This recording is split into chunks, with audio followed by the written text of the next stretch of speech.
Salome ხალხო, რამდენიმე საათში არის ოსკარის ცერემონია და მინდა ჩავწერო ვიდეო იმაზე თუ როგორ ხდება ამერიკის კინოაკადემიკოსები როგორ აძლევენ ხმას, როგორი სტრუქტურა აქვს ამ ხმის მიცემას, რომელიც ითვლება რაღაც ძალიან რთულა და ყველაფერს ამერიკაში არ არის თლად ეგრე, ანუ ეგეთი რთული და რამე არ არის და ამიტომ დღეს აგიხსნით ამ ყველაფერს ძალიან მოკლე ფორმატი იქნება, მესამეჯერ წერ უკვე და ორივე ჯერ სხვადასხვა შორის 15 წუთს ავარტყდა. ახლა იმედი მაქვს, რომ ცოტა ნაკლები გამომივა და უფრო, ძალიან ისეთი კომპრესირებული ინფორმაცია იქნება მოწოდებული თქვენთვის ჩემი პირის აპარატიდან და სანამ დავიწყებ და სანამ გადავალთ საქმეზე, გეტყვით, რომ აუცილებლად გამოიწერეთ არხი, ეს არის არხი მეთოდი, მე ვარ საბაო სანაძე, კინომცოდნე და დაალაიქეთ ვიდეო, გაუზიარეთ მეგობრებს, კინომოყვარულებს, არაკინომოყვარულებს, რათა გახადოთ კინომოყვარულები და დღეს დაგელაპარაკებით მოკლედ ამერიკის კინოაკადემიის დაჯილდოების პრინციპზე. კი არა და პრინციპზე, ხო? აბა გადავედით საქმეზე. პირველ რიგში გეტყვით, რომ ამერიკის კინოაკადემია შედგება 11,000-მდე წევრისგან, რაც ანუ ძალიან ბევრია. რომ მიხვდეთ განსხვავება ოქროს გლობუსში, მაგის ნახევარიც არ არის ოქროს გლობუსის წევრებისგან. მაგათ შორის კიდე განსხვავება ისაა, რომ ოქროს გლობუსზე ძირითადად ჟურნალისტები მონაწილეობენ და აქ მონაწილეობენ 19 სხვადასხვა განხრის წარმომადგენლები, რა 19 კატეგორია და დაყოფილი აკადემიის, ამერიკის კინოაკადემიის ეს საბჭო, კრება, კონსილიუმი თუ რაც არის, არ ვიცი. ეს არის რეჟისორები, სცენარისტები, მსახიობები, ედიტორები და ასე შემდეგ, მოკლედ. 19 კატეგორია წევრები, ანუ 19 განყოფილებად არიან დაყოფილები, 19 შტოთ, 19 განხრად, რა ვიცი. და 24 ნომინაცია. იკითხავთ აბა რატო არ მეტი თუ 19-ია იქ 24 რატო აქვს? იმიტომ რომ ერთ კატეგორიაში, ერთ განხრას შეიძლება რამდენიმე ნომინაცია იყოს. ახლა რეჟისორს საუკეთესო რეჟისორი ირჩევს საუკეთესო რეჟისორს, რა და მსახიობი ირჩევს საუკეთესო მსახიობ კაცს, საუკეთესო მსახიობ ქალს, საუკეთესო მეორე ხარისხოვან ქალს, საუკეთესო მეორე ხარისხოვან კაცს და ამ 4-ს რა ვიცი, სცენარისტი ირჩევს საუკეთესო ადაპტირებულ სცენარს, საუკეთესო ორიგინალურ სცენარს. შესაბამისად, თანაბარი რაოდენობა ვერ იქნება. და პრინციპი ასეთია, ნომინაციების შედგენის პრინციპი ასეთია, რომ ყველა ადამიანი, ყველა ეს კატეგორია განხრა 19 განხრა თავის სფეროებში ქმნიან ამ ნომინაციების სიას, რა მხოლოდ თავთავიანთ კატეგორიებში და სხვაგან არ გადადიან. მაგრამ ნომინაციებამდე არის ეგრეთ წოდებული პრელიმინარული ფაზა, რომელიც ქართულად არ ვიცი როგორ თარგმნო. რაც არის, სტუდიები და ქვეყნები აგზავნიან თავიანთ ფილმებს ამერიკის კინოაკადემიას და თუ ამ ფილმებმა დააკმაყოფილეს რაღაც ტექნიკური მიზეზები, მათ შორის პოლიტიკური მიზეზები, ამის შემდეგ ეს ლონგლისტი მიდის ამ ტიპებთან და აძლევენ ამ წევრებთან რა და ესენი მე ადგენენ ნომინაციებს. და ახალი კანონი შემოიღეს წელს პირველად არის ასეთი პრაქტიკა, რომ აი კანონმდებლობის დონეზე აიძულებენ ამ კინოაკადემიის წევრებს საწყლებს, რომ უყურონ ყველა ფილმს, რასაც ნომინაციების სია უნდა შექმნან. ანუ მანამდე ეს ვალდებულება არ იყო. რაც ძალიან უცნაურია, იმიტომ რომ ანუ ბევრი ფილმი არ არის. მაგალითად რომ მიხვდეთ, უბრალოდ მაქსიმუმ 20 ფილმი შეიძლება იყოს ლონგლისტში, რომელიც 3 თვით ადრე მაინც გინდება რა. და მანამდე, ანუ ნომინაციებს ხო თვითონ ადგენენ და მანამდეც ხო აქვს დიდი დრო. ლონგლისტი უფრო ადრე დგინდება, ვიდრე თვითონ ნომინაციები ლოგიკურად.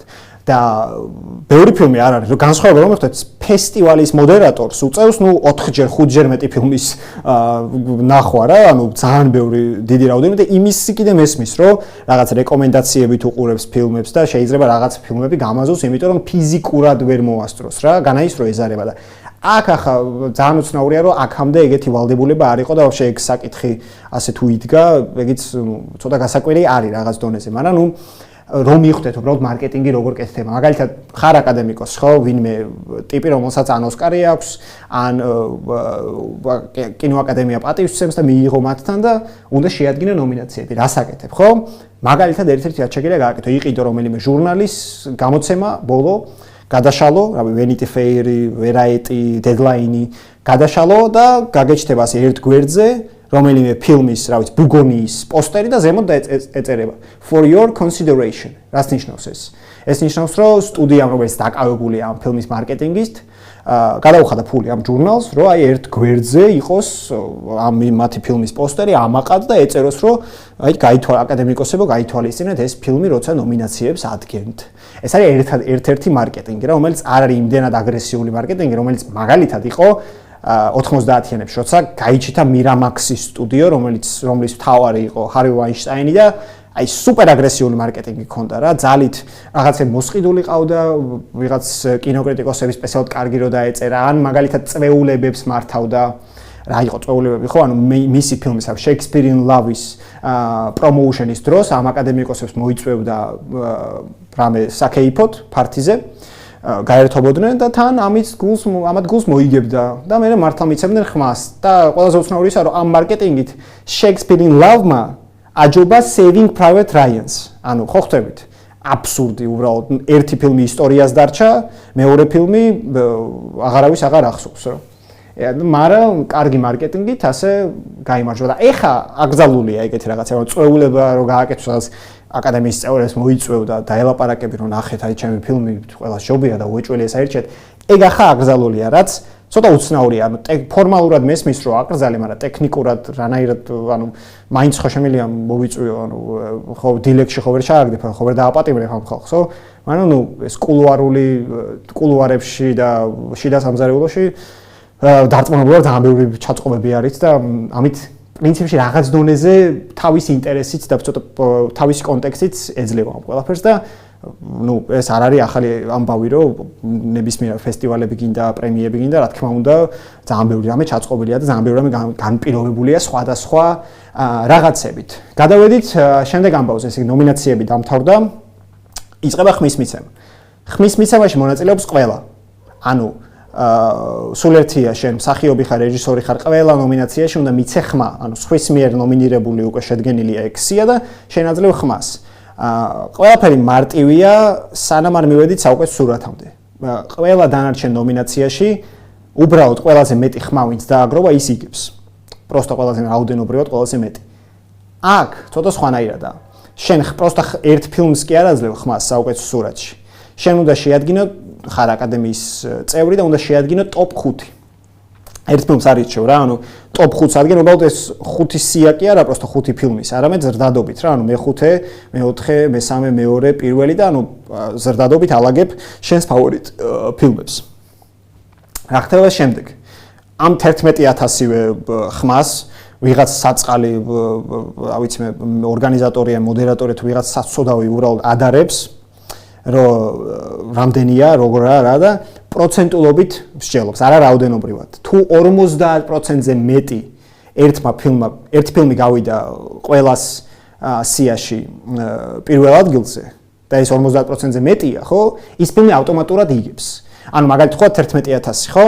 5500-ზე მეტ შემთხვევაში ჰამლეტი თუ გავიდა პირველ ადგილზე, ხო, მათ ტოპ 5-ში, ესე იგი ჰამლეტი ავტომატურად იგებს. თუ არა, ასეთი ამბავი ხდება. პირველ ადგილებზე გასული ფილმები რჩება მხოლოდ, დანარჩენები ყველა იცხრილება და დაუშვათ დაგვრჩა, რა ვიცი, ჰამლეტი, One Battle After Another, Secret Agent-ი, Frankenstein-ი და ბუგონია. ამ 5 ფილმიდან, რომლებიც პირველ ადგილზე გავიდნენ, ან რომლებიც ნუ პირველ ადგილზე იყვნენ სხვადასხვა ტოპებში, ამათ შორის პროპორციულად ყველაზე ნაკლები პროპორცია ვიზეც მოდის, ის ვარდება. მერე ამ 4-ში თუ ერთ ფილმს 50%-ზე მეტი აქვს ამ 4-ის პროპორციებში, ის იგებს. თუ არა და ყველაზე ნაკლები ვარდება და ასე ბოლომდე სანამ არ გამოვლინდება ფილმი, რომელსაც 50%-ზე მეტი აქვს რა პროპორციულად ოღონდ. ეგ ართულებს რეალურად საქმეს, იმიტომ რომ რაოდენობრივად არ მსჯელობენ პროპორციებით და პროცენტულად და ჩემნაირ ჰუმანიტარებს ამ შემთხვევაში ძალიან უჭირთ მიხვდნენ რა, ანუ პროპორცია, ანუ ის პროცენტულობა, ანუ რას ნიშნავს საერთოდ და რანაირად და ანუ ცოტა ეგ ართულებს მეტი არაფერი ართულებს უმარტივესი პრინციპია სინამდვილეში. მოკლედ, ეს იყო და ეს და ნახოთ ახლა ვინ გაიმარჯვებს და რამდენიმე საათში პრინციპში არის იქნება ცერემონია და მოვისმენთ მან რა ვიცი მე სულის შემზვრელ სპიჩებს, სულელურ სპიჩებს, იდიოტურ სპიჩებს, ვიღაცის მამოტივირებელ სპიჩებს, ან ვიღაცის ტრაგიკულ სპიჩებს, იმედია კაი სიმღერები მაინც იქნება, იმიტომ რომ ბოლო წლებია ოსკარის ცერემონია დიდად წარმოსადეგი და ვაუ რა მაგარია და ვა კოდა ეს ხო ლეგენდარული ფილმი ან ნოუმედლენდი ეს ხო შედევრია ყველას დაამახსოვრდა ყველა რა ვაუ რა მაგარია ანუ აღარა ოსკარის ცერემონია ისეთი მაგარი როგორც ადრე იყო გულისხმობ უშუალოდ ცერემონიას მაგრამ ნუ იმედია ამ შემთხვევაში ამჯერად საინტერესო იქნება მოკლედ და ჩვენი დროით დილის 6 საათზე იქნება ამერიკელებთან დავხედე და 15 მარტსო აწერია ჩემ კალენდარს დავხედე და 16 მარტს აწერია ცოტა დავიბენი მე მივხვდი რომ დედამიწა არ არის ბრტყელი მრგვალია საათობრივი სისტემა არსებობს მთელი ეს გრინვიჩის მერიდიანები და ეს ყველაფერი ამიტომ იმათთან ცოტა სხვანაირადაა და ჩვენთან ღამე კი არა და გამთენიისას იქნება ცერემონია მაგათთან ცოტა მე ცოტა შუა დღის საათებში იქნება ხო და დაველოდოთ ვნახოთ როგორ იქნება რა იქნება და ამჯერად მე დაგემშვიდობებით ამ მოკლე ფორმატით ეს იყო არხი-მეთოდი მოგიყევით ამერიკის კინოაკადემიის ხმის მიცემის სისტემაზე გამოიწერეთ არხი დაალაიქეთ ვიდეო დააკომენტარეთ და ნუ უყურეთ კინოს გიყვარდეთ კინო და რა ვიცი მე მესამე არ მაქვს მოფიქრებული რაც არის მოკლედ რა და ალბათ თქვენიცით მოკლედ peace out